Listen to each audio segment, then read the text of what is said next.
Thank you for joining us for this Your Voice, Your Future Town Hall, teaching critical race theory in our schools. It's a hot topic right now. I'm Jonathan Elias. This is an issue that many parents, teachers, school boards, school administrators, politicians, you name it, they're all discussing it right now. And over the next hour, we're going to take a much closer look at critical race theory, and we're going to hear from both sides on this issue. Joining us tonight, let's introduce the panel to you. Co-founder of Max Black Media is Dr. Avis Jones-DeWeaver, senior fellow at the Manhattan Institute and contributing editor at City Journal, Christopher Rufo. Executive director of Fight for Schools is Ian Pryor. And assistant professor of educational leadership at Texas A&M University in San Antonio is Dr. Lawrence Scott. I thank you all for being here, and I do want to just lay out some ground rules for everybody.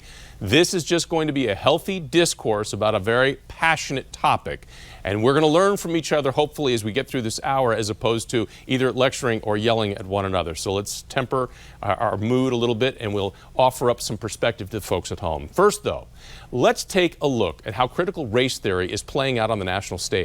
It's already led to new laws in at least 6 states, and many more proposed changes from school boards all the way up to the United States Congress. So for a look at what this actually is, let's bring in our national correspondent, Christine Frizzell from Capitol Hill.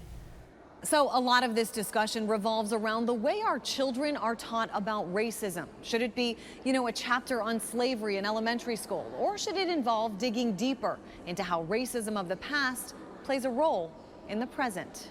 Was it really easy? A proposal to change the way history is taught in schools is creating a bitter divide about how to teach hard truths about this country's past and how they should play a role in the future, stemming from the idea of critical race theory. Critical race theory is the study of systemic racism. Proponents of the program say it's important to understand that racism has been embedded into the system in order to achieve the ideals upon which America was built. I'm not blaming you today for what happened in the past, but you have benefited from it. This from a heated debate in the Tennessee State House. Tennessee now one of 8 states that have passed laws restricting the way schools can teach about racism. We decided that no public funding should go towards promoting critical race theory or advocating for social justice indoctrination in our schools. The movement gaining steam elsewhere as well, including this recent protest at Pennsylvania's State House. When we start to tell young people that you're always going to be a victim no matter what in this country, that this country is systemically racist, it goes against reality. Leaders there vowing to overhaul school boards in the future, while others are working to recall current school boards over CRT. Go in there, speak to the school board, let them know what it is you think. Opposition now in writing in Washington, with bills in both the House and the Senate which take aim at the idea of teachings and trainings that racism is structurally embedded in American society. But the discussion is a bit more complex. The head of the second largest teachers union insisting it is not, in fact, being taught. Let's be clear. Critical race theory is not taught in elementary schools or middle schools or high schools. But cultural warriors are labeling any discussion of race, racism, or discrimination as CRT to try to make it toxic. Visible frustration even within the highest ranks of the military in response to some of the criticism for CRT. So what is wrong with understanding, having some situational understanding about the country for which we are here to defend? And I personally find it offensive that we are accusing the United States military, our general officers, our commissioned, non-commissioned officers of being, quote, woke or something else because we're studying some theories that are out there. Theories now sparking debate in every level of government. So the biggest thing to note is there are a lot of layers here. Opponents call critical race theory divisive and detrimental to children. Though I've talked to a lot of Democratic lawmakers here on Capitol Hill, they call this manufactured outrage. They think this whole issue is being used as a political tool to try to turn anger into votes. Jonathan? Christine, we thank you for that. All right, let's get to our panel now. Let's talk about this. One of the things that many people are trying to better understand is exactly what is critical race theory. What is it? So I'd like to ask each of you on the panel to give me a 30-second answer on how you would best define critical race theory. Dr. Scott, let's begin with you. Yes. First of all, thank you, Jonathan, for having me. So I've done 17 years as a practitioner, a social studies teacher, administrator, and now, of course, a professor. So more of a scholar practitioner approach. But critical race theory is essentially a theoretical framework that you use a lens in which you look at it. It started, in the law school sector to look at American institutions and to critically look at how we can make sure that those institutions are equitable for all. And so it's now in education, it's probably more so culture relevant and sustaining pedagogy than it is critical race theory. Mr. Pryor? Sure. So I would explain critical race theory and define it as it's been defined by the consultants that have been working with Loudoun County Public Schools for the past 3 years. And in a presentation that they gave to teachers back in, I think, May of 2020, what they said was that Western liberalism, equal opportunity, and meritocracy are perpetuating systemic racism in this country and in the education system. So that's how I define critical race theory. And Dr. Jones-DeWeaver? Well, as someone who had critical race theory as the theoretical underpinning of my dissertation, which I wrote over 20 years ago, I can tell you from direct experience of studying it that critical race theory specifically makes the conjecture and the theoretical argument that race is a social construct, not a biological construct. But as a social construct, it has been embedded into our policies and our institutions historically and contemporarily in ways that unfairly advantage some and disadvantage others. Mr. Rufo. Sure. Critical race theory is a neo-Marxist ideology that seeks to divide the world into oppressor and oppressed classes based on race, and then advocates for dismantling the systems of capitalism, of whiteness, of patriarchy in order to achieve a certain kind of post-American utopia. That's how I think it is in the academic literature, in the theoretical work. We hear many soft-sounding and very nice-sounding buzzwords, but when you get down to it and you actually go back in history and read those original papers, that's what it is. Okay, that's going to be the springboard into our conversation when we get back to the panel. Thank you for giving us your definition, and we'll get back to the panel in just a second. But, COVID really has allowed parents to see inside the classroom as the students were taught virtually at home. They could sit there and listen to the lesson plan at some point. It was happening all last year with parents listening to some of those lessons. Now, we have two moms who question what exactly was being taught at their children's school, and then their children were expelled from that school. Andrea Gross and Amy Gonzalez, we want to thank the two of you for joining us. Share a little bit about what happened specifically. What did you hear as far as the lesson plan, and what happened till it rose to the level of expulsion of your students or your kids? Well, unfortunately, we were asking if we could see the lesson plan. We were just asking questions. That's all we were doing. We were just trying to figure out what was the curriculum that they were teaching with regard to race. In our lower school, we were just asking to see what are the books that you're teaching, that you're reading to our kids. Why is it that you're removing books from the lower school? Those just simple questions. That's all we were asking. And what made you ask those asking questions? Well, we were hearing things from our director of diversity and community life as well as the head of our leadership, referring to our school as representing 110 years of white supremacy. They were separating our children on the basis of their skin color. They were separating our faculty on the basis of their skin color during professional development, which our teachers have no choice in what professional development they get to take. That is chosen by the school. Those are the kinds of things that concerned us. And this is a private school we're talking about. Yes, it is. And Ms. Gonzalez, I'd like you to share some of your thoughts too. Give me your perception of what happened with your student and the questions you began to ask and what the response was. Well, unfortunately, when we asked those questions, and we, being a private school, we don't have the opportunity to go in front of board meetings. The board of trustees refused to answer our questions. They actually said they only talked to other board members. So we really didn't have anywhere to turn other than to other parents and start sharing our experiences. And that's when we realized that often when we brought up these concerns to leadership and were made to feel marginalized, isolated, and that we were the only ones, we realized that actually a lot of other parents also shared those same concerns. And that's when we formed a group, a coalition. And how did that go over? What kind of response were you greeted with from the school? They did not appreciate the fact that we were asking questions. Unfortunately, what we realized is a pattern of isolation, marginalization, and then intimidation just for asking questions. So that was a commonality that we found. We also, during the process of doing this and just asking these questions, we've heard from hundreds of different parents with different stories. And regardless of what the theory is of critical race theory, because we are not experts in critical race theory and we don't propose to be those, we see what it's looking like in the schools.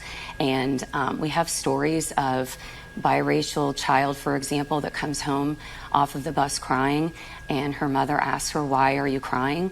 And she says, "Because I'm not sure what to do when one half of myself is supposed to hate the other half." And her mom says, "What do you mean?" And she said, "The white half. I'm supposed to hate the white half." So theories can be very delicate issues. And when there's tens of thousands of teachers that are then implementing, that can look different, obviously, from classroom to classroom. So, you know, we had 6th graders being put in a circle and asked, who are you going... No, 6-year-olds. Oh, I'm sorry, 6-year-olds, yes. Being asked, who are you voting for? For president. By not the fox and the hound, but... different political parties. The actual candidates. We had surveys going out to our children without parental consent where they could, if they had STDs, go to youth-friendly pharmacies where their parents STDs wouldn't know about these are it. 6, you said 6 years old that were getting these kinds of pamphlets that were going out? Well, no, that was in our middle school. We were saying the 6-year-olds were actually put in a circle and then made to tell who they were going to vote for the presidential race, right, the actual candidates, not in a...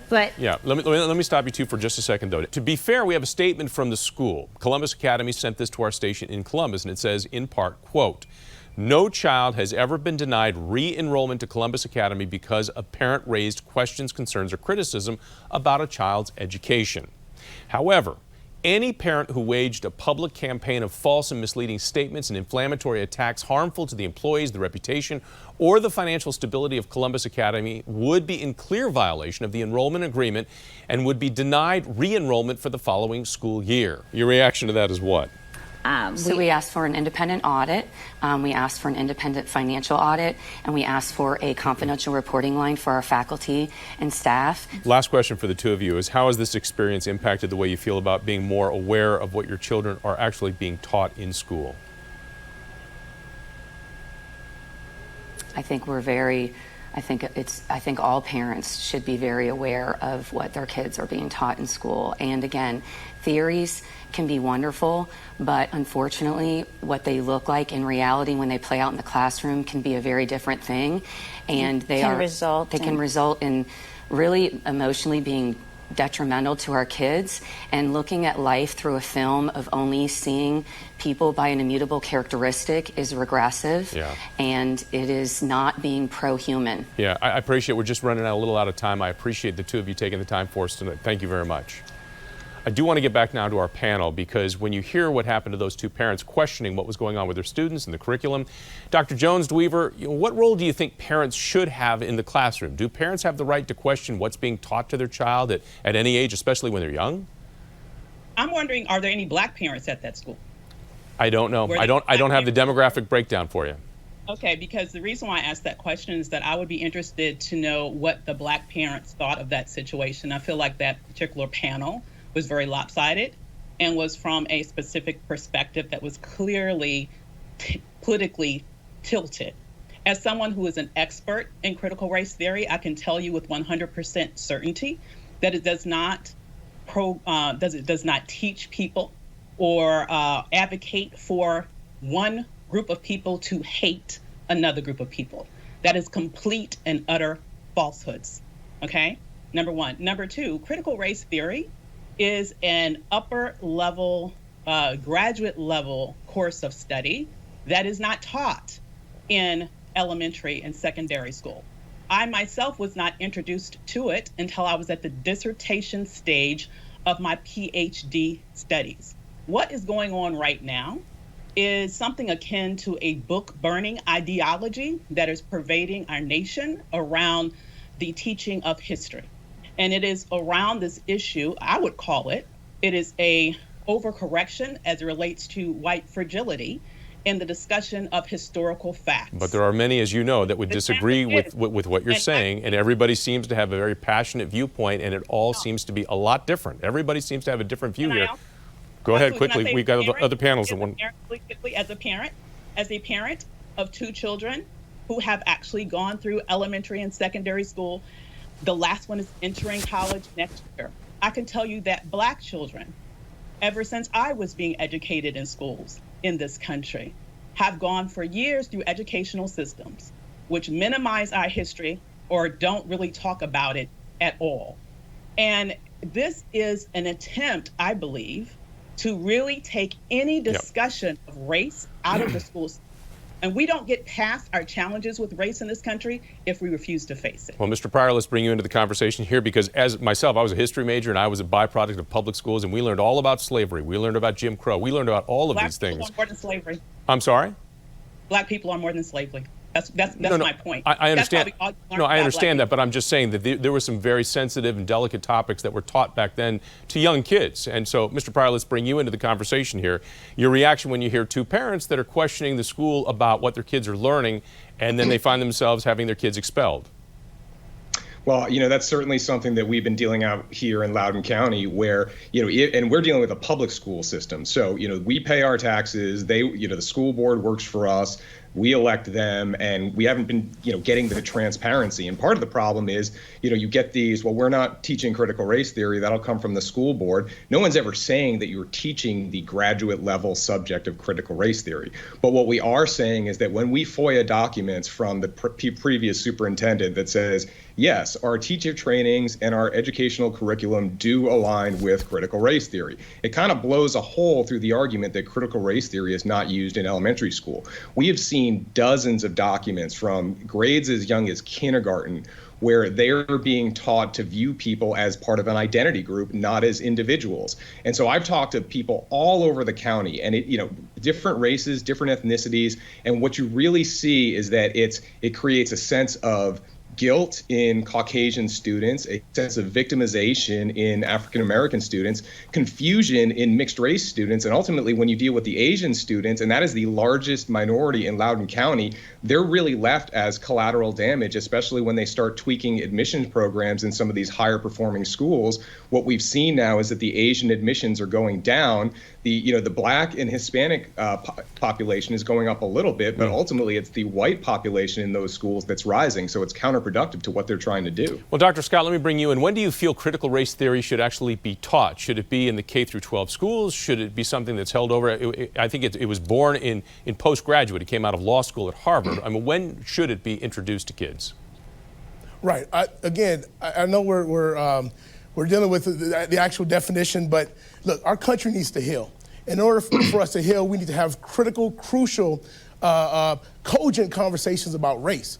Now, in the respect of, inside the context of a classroom, and I taught social studies and history, talking about race and talking about slavery and, the decimation of the indigenous, Japanese internment camps, all these things is not being anti-American, it's grappling with our historical context so that we can move forward. So again, as someone may have said earlier, we're not blaming, what happened in the past. We're not blaming that on anyone right now, but we are all responsible for where we're going to take this great nation in the future. And so I just want to clarify something. Critical race theory as a theoretical framework that's used in the context of research, all right, is not quote unquote being taught in the classroom. What we're grappling with right now is how we're going to teach historical context and then have critical, cogent conversations about race relations for reconciliation. Mr. Rufo, I want to bring you in too. Why have you felt so compelled to speak out against critical race theory? Sure. Well, I think we're looking at kind of bait and switch on behalf of the supporters of critical race theory. They say it doesn't exist, it's only in law schools, and that it's somehow also synonymous with just looking at as an honest look at history. But I went to public school in California in the late 80s, early 1990s. That's when I began. I learned all about the history of racial injustice in the United States. We tackled all of those issues. That's been going on in schools now for decades. But I'm an investigative reporter, and what I found in schools that they're teaching today isn't that idea that we should just have cogent, critical conversations. It's things like in Cupertino, California, where they were forcing third graders to deconstruct their racial and sexual identities and then rank themselves according to a hierarchy of power and privilege, telling some children that they were oppressors and others that they were oppressed. Or students, for example, in Buffalo public schools that were taught, quote, all white people perpetuate systemic racism, and having kids as young as kindergarten watch a dramatization video of dead black children with the warning that they could be murdered by, quote, racist police and state-sanctioned violence at any moment. And finally, in Philadelphia, Pennsylvania, where they were having fifth graders celebrate communism, simulate a Black Power rally to free political prisoners. Meanwhile, while 87% of those students failed to achieve basic literacy by the time they graduated, it's not about teaching history. It's about indoctrinating kids in a divisive, reductive, pseudoscientific ideology that seeks to tell children as young as 4 and 5 years old that they are either inherently racist and oppressive or inherently suppressed and oppressed. All right, we're going to move on here. We're going to keep the panel there, but earlier we spoke with Florida Congressman Brian Donalds about why he felt compelled to write an op-ed in the Washington Times against critical race theory. Well, to be blunt about the op-ed, I just wanted to make sure that people understand that, some of what comes out of critical race theory divides our country based on race. And so, my wife is white, I'm Black, my kids are biracial. Are my kids supposed to have to decide between their mother and their father? Is that the type of atmosphere we want to create? And I know the critical race theorists will say that's not their intent, but the natural progression of their thought process and of their ideology would have, frankly, Americans be divided simply on race. And that's not where our country needs to be going. Clearly, there is so much more to discuss, and ahead for us, we're going to learn more about legislation that is underway in Texas and why one state senator is pushing for change. Stay with us. It's like a modern day Scopes trial. It's like the modern day version of stopping us from teaching biology and evolution. What the fear is that teachers will be so bullied and so disparaged, we've seen that already, and threatened, that they'll stop teaching about the Civil War, the 13th, 14th, 15th Amendment, anything to do with the issues around race, discrimination, bigotry, and things like that. And that will be terrible. Now, that was Randi Weingarten. She's the president of the American Federation of Teachers, speaking out on CNN back in July. We invited her to be a part of this discussion. She declined. Dr. Scott, as a professor in Texas, what is your reaction to Senator Hughes's comments? Right. So, again, thank you, Senator Hughes, for clarifying. But it's disingenuous. It's fallacious. Why? Because HB 3979, which is already passed, right? And then SB 3, Senate Bill 3, which is sitting on the governor's desk now, basically it prevents a lot of these things from being discussed. So, for instance, we talk about race relations. Well, one of the things in Senate Bill 3, you can't talk about, you can't have the historical context in reference to current events. So then students are, one of the things about teaching social studies, you want to tie everything to current events. Well, you're going to be prohibited. I train teachers all around the nation, especially in Texas. I train teachers all around Texas, and they are afraid to teach anything. If you look at the demographic makeup of teachers in America, 80% of teachers in America are white female. So that's why I think that, and I think out of all the teachers in America, only 2% are Black males, all right? So I think it's very important. So I know he's saying that a lot of teachers are uprising, but I have a lot of teachers that really want to grapple with this. They want our nation to be better, and they want to grapple with these concepts, but they're afraid. They're afraid to lose their job, their certification, their livelihood, to fight for latitude. Yeah, Mr. Pryor, I want to bring you in too. I wanted to know what your response was when you heard Ms. Weingarten's comments about teachers being afraid of being bullied because of the CRT debate. Yeah, it's very interesting. I know, Christopher mentioned this earlier. Look, when I went to school, we learned about the 13th 15th Amendment, I think in 4th grade. Then, I don't remember hearing about some of the concepts that they're discussing in my kids' schools when I was in school. I learned all about that stuff all through high school. I had a very vigorous history education. I was a history major in college. These were not things that were not available either at the public school level, elementary school level, and then certainly when you get into college. So that is a straw man argument. There's nobody that is, more passionate about teaching history than I am. It's something that I work with my kids on all the time. But what they are trying to teach is a history that is solely through a negative lens. Yes, let's look at the negative, but let's also look at how we were able to achieve positive results through that and how we can continue to do that and learn from the situation so that we don't make the same mistakes in the future. Mr. Rufo, with the introduction of legislation banning CRT in states like Texas, while it may be accepted in other states, what role do you think that states should be playing versus kind of being a national standard on the curriculum?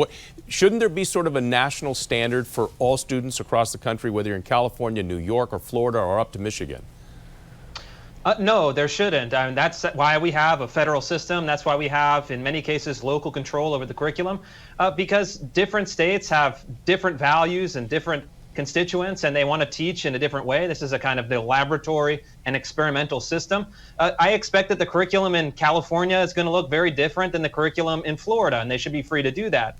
And the beauty of this legislation is that it bans teachers from promoting 3 concepts: race essentialism, the idea that you can reduce an individual to a racial essence, which is either negative or positive; the idea of collective guilt, the idea that that you, as a member of one racial group or another, are responsible for the historical crimes of people who look like you; and then also neo-segregation. In many classrooms and teacher training programs around the country, they're now separating white and black and other employees on the basis of race into separate facilities, separate training programs. Segregation was wrong 100 years ago. It's still wrong today. But critical race theory teaches us that segregating employees is a necessity in order to deal with these racial issues. They are underwater with most Americans by a large margin. Including Latinos, including Asians, oppose this in classrooms, and their only solution is to deny that it exists or to run circles around it, trying to confuse the public. And Dr. Jones-DeWeaver, your thoughts on that? It's a lie to say that critical race theory is causing segregation in schools. That's a lie. Let me tell you what he's probably. I can document it. I have documented it in my reporting. It's very factual. It's not a lie. Okay, let me tell you what you are referring to, that you are misrepresenting. He's likely referring to diversity training. That is an act that probably occurs for an hour or 2, that is specific perhaps to a specific group, and then people are back into their regular groupings. This is not about a year-long or extended period of segregation, as he referred to, similar to how we had nearly 100 years of segregation, real segregation in this country.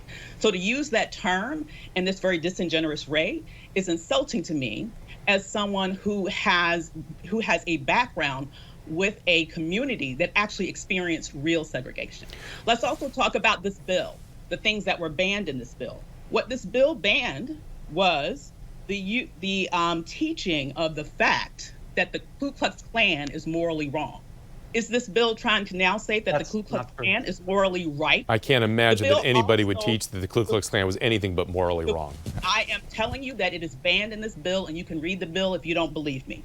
I will also say that this bill also does not require the teaching of the letter from the Birmingham jail. It does not require the teaching of the I Have a Dream speech. It does not require the teaching of the Federal Civil Rights Act of 1964. It does not require the teaching of the United States Supreme Court decision in Brown versus Board of Education, and so on and so on and so on and so on. What it's doing is taking away those specifics that were pillars, factual historic pillars that had been taught in Texan schools. Let's just be very real about this. This political movement is coming from the same political party that is also propagating the lie that the current president of the United States was not legitimately elected. These are the same people who are spreading lies around vaccine usage. Why would we believe them on this? Mr. Rufo, let me. What's actually going on here is a desire to inflame racial division that would lead to both a political advantage in terms of election by causing fear and anger. And at the same time, what they are looking to do is to then also take control of public school systems such that they can water down what little teaching of history already occurs.